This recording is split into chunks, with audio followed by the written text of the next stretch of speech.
Hi guys! Welcome to Ma'am Shikon's Daily Habits. Welcome to my outdoor kitchen.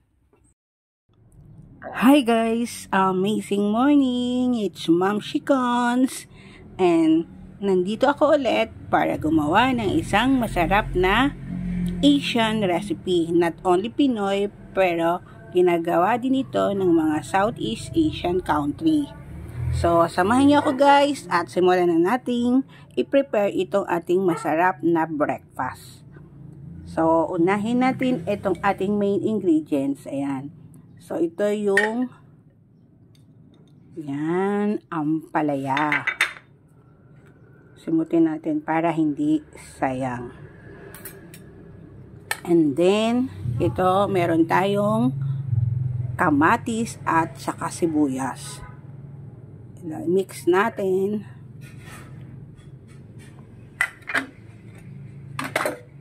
Ayan. At add natin itong ating kamote tops, talbos ng kamote.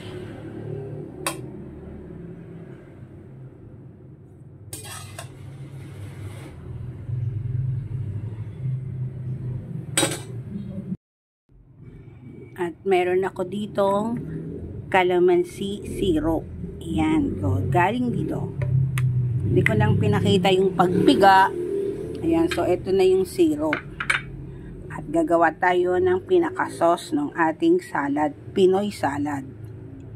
So, meron akong bagoong. Bagoong isda ito, guys. Ayan.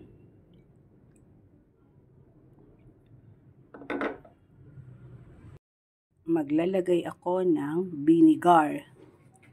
Ito guys, vinegar po. Ayan. Hindi lang. So, yung ginamit kong vinegar ay yung may timpla na, may sili, may bawang, may onion. Ayan. Mix natin.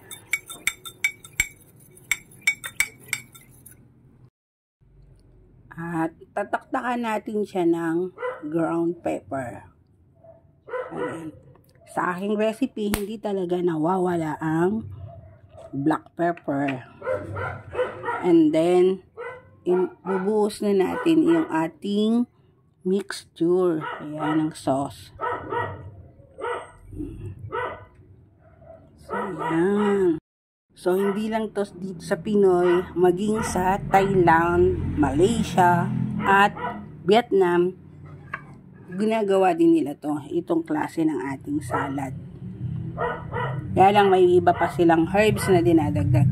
Doon naman sa mga ayaw ng bagoong, may allergy, pwede po kayong gumamit ng fish sauce or ng salt. Yan, especially kung may Himalayan salt. Ayan, mas better kasi mas healthy siya. So, yan guys yung ating Pinoy salad.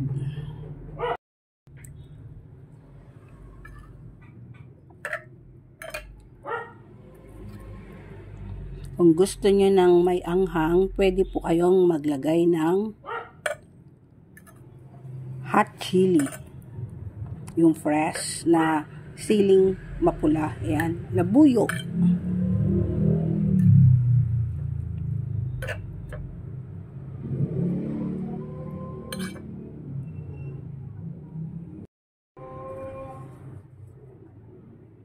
And